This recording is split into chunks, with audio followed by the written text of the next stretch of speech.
جب لڑکا پیدا ہوتا ہے تو اس کا ختنہ نہیں ہوا ہوتا، لیکن ہمارے پیارے آقا صلی اللہ علیہ وآلہ وسلم جب پیدا ہوئے تو آپ صلی اللہ علیہ وسلم کا ماں کے پیٹ کے اندر ہی ختنہ ہوا تھا، دنیا میں آپ کا ختنہ نہیں کیا گیا۔ یہ تین چیزیں دیکھ کر دائی شفا گھبرا گئی اور حضرت آمنہ رضی اللہ تعالیٰ عنہ سے کہنے لگی، اے آمنہ، میں نے اپنی ساری زندگی میں ایسا بچہ نہیں دیکھا۔ حضرت شفا نے حضور صلی اللہ علیہ وسلم کو اپنی گود میں لے کر ایک طرف زمین پر لٹا دیا۔ دائی شفا نے جیسے ہی حضور صلی اللہ علیہ وسلم کو زمین پر لٹایا تو حضور نبی کریم صلی اللہ علیہ وسلم نے ایک جھٹکے سے کروٹ بدلی اور گھٹنے ٹیک کر سیدھے سجدے میں چلے گئے۔ یہ دیکھ کر حضرت آمنہ رضی اللہ تعالیٰ عنہ کی حیرانی کی انتہا نہ رہی۔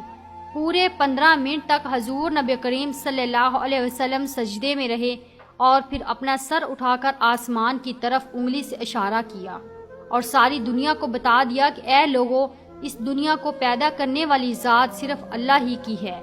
حضرت آمنہ رضی اللہ تعالیٰ عنہ فرماتی ہیں کہ میں نے اپنے بچے کو اپنی گود میں لیا تو اچانک کیا دیکھتی ہوں کہ آسمان کے تارے زمین کے قریب ہوتے چلے جا رہے ہیں، اور پھر اچانک ایک بادل کا سایہ میرے کمرے کے اندر آیا اور پھر میری گود سے میرا بچہ اس بادل کے سائے میں غائب ہو گیا۔ اس بادل کے اندر سے ایک آواز آنے لگی، اے جبرائیل علیہ السلام، اس بچے کو ساری دنیا کے چکر لگواؤ، سارے نبیوں کی خوبیاں دو، یوسف کی خوبصورتی دو، اسے ایوب کا صبر دو، اسے ابراہیم کی دوستی دو، اسے داؤد کی میٹھی زبان دو۔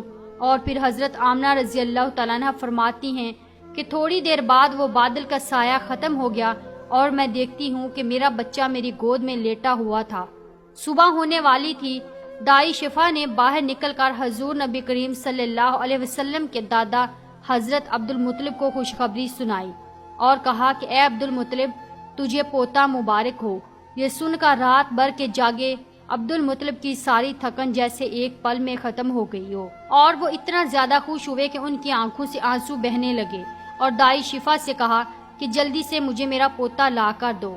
دائی شفا جیسے ہی حضور صلی اللہ علیہ وسلم کو باہر لے کر آئی تو نظر پڑتے ہی سب کے ہوش اڑ گئے۔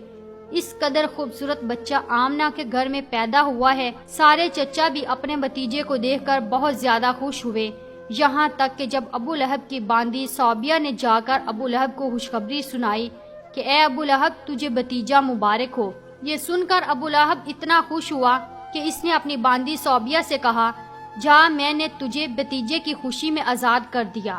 حضرت عبد المطلب بہت بوڑھے ہو چکے تھے، لیکن پھر بھی مارے خوشی کے اپنے پوتے کو گود میں لیے کعبہ کی طرف دوڑتے چلے جا رہے تھے۔ سارے مکہ والے بھی خوشی سے نعرہ لگاتے ہوئے حضرت عبد المطلب کے پیچھے چل رہے تھے۔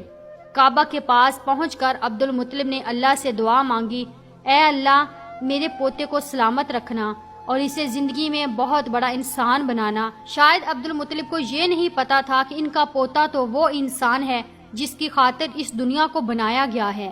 ان کا پوتا اتنا بڑا انسان ہے کہ اللہ نے معراج کے موقع پر زمین سے اٹھا کر 7ویں آسمان پر اپنے سامنے بٹھایا اور اس سے باتیں کی۔ ان کا پوتا وہ انسان ہے جسے مایوس دیکھ کر اور اس کی آنکھوں میں آنسو دیکھ کر آسمان پر تہلکہ مچ جاتا تھا۔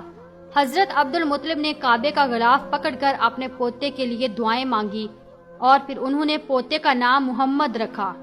محمد کا مطلب ہوتا ہے کہ جس انسان کی بہت زیادہ تعریف کی جائے۔ یہ نام سن کر مکہ والے کہنے لگے، اے عبد المطلب، یہ ایک ایسا عجیب سا نام تم نے اپنے پوتے کا رکھ لیا ہے، ہم نے تو آج تک ایسا نام نہیں سنا۔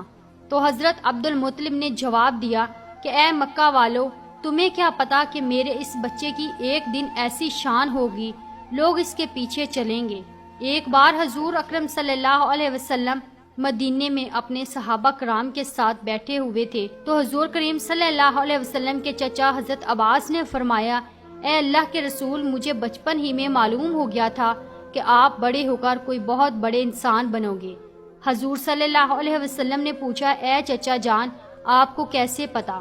تو حضرت عباس رضی اللہ تعالیٰ عنہ نے فرمایا کہ اے اللہ کے رسول، جب آپ 2 مہینے کے تھے تو ایک رات میں نے آپ کو دیکھا کہ آپ چارپائی پر اکیلے لیٹے رو رہے تھے۔ میں نے آپ کو چپ کرانے کی کوشش کی، لیکن آپ نے میری طرف نہیں دیکھا بلکہ اچانک آسمان کی طرف دیکھ کر مسکرانے لگے۔ میں حیران رہ گیا اور پھر میں نے بھی آسمان کی طرف دیکھا تو میری نظر پھٹی کی پھٹی رہ گئی۔ میں نے دیکھا کہ چاند آپ کی انگلی کے اشارے پر ناچ رہا ہے۔ آپ جدھر انگلی لے جاتے چاند ادھر کو ہو جاتا ہے۔ یہ منظر دیکھ کر میں سمجھ گیا کہ آپ کوئی عام انسان نہیں ہیں۔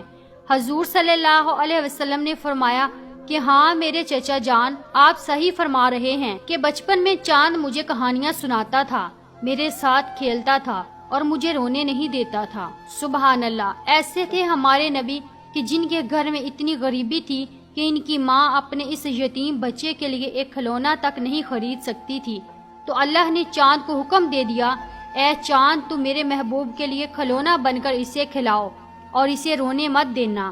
حضور صلی اللہ علیہ وسلم کی جس دن پیدائش ہوئی تو اس دن دنیا میں جتنے بھی بت تھے وہ سب زمین پر اوندے منہ گر پڑے۔ ایران کے بادشاہ کے دربار میں 1000 سال سے ایک آگ جل رہی تھی، وہ لوگ آگ کی پوجا کیا کرتے تھے۔ حضور نبی کریم صلی اللہ علیہ وسلم کی جس وقت پیدائش ہوئی تو ایک دم وہ آگ بجھ گئی، اور اس بادشاہ نے اپنے محل میں اپنی شکل کی 14 لائٹیں بنوا رکھی تھی۔ حضور صلی اللہ علیہ وسلم کی پیدائش پر وہ ساری لائٹیں دھڑم سے جا کر زمین پر گری۔ اگلے دن دوپہر کے وقت ایک یہودی آدمی اپنا کچھ سامان بیچنے کے لیے مکہ آیا ہوا تھا، تو اس نے آسمانوں پر دیکھا تو اسے وہ ساری نشانیاں دکھنے لگی جو آخری نبی کے پیدا ہونے کی نشانیاں تھیں۔ اس نے مکہ والوں سے پوچھا کہ آج کسی کے ہاں کوئی بچہ پیدا ہونے والا ہے؟ ان لوگوں نے بتایا کہ ہاں فلاں فلاں عورت کے ہاں لڑکا ہوا ہے۔ اس یہودی نے کہا کہ نہیں، ایسا کوئی بچہ جس کا باپ نہ ہو۔ تو لوگوں نے بتایا کہ ہاں عبد المطلب کا پوتا پیدا ہوا ہے۔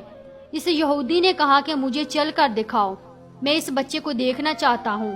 پھر وہ یہودی حضرت آمنہ رضی اللہ تعالیٰ عنہ کے گھر پہنچا اور حضور صلی اللہ علیہ وسلم کو اپنی گود میں لیا، اور پھر پلٹ کر حضور نبی کریم صلی اللہ علیہ وسلم کی پیٹھ کو دیکھا تو اس کی چیخیں نکل گئیں، کیونکہ حضور نبی کریم صلی اللہ علیہ وسلم کی پیٹھ پر نبوت کی مہر لگی تھی۔ جب اس یہودی نے نبوت کی مہر دیکھی تو وہ روتا ہوا کہنے لگا، ہائے افسوس، آج یہودیوں کے ہاتھ سے نبوت نکل گئی، اب ان کی بربادی بہت قریب ہے۔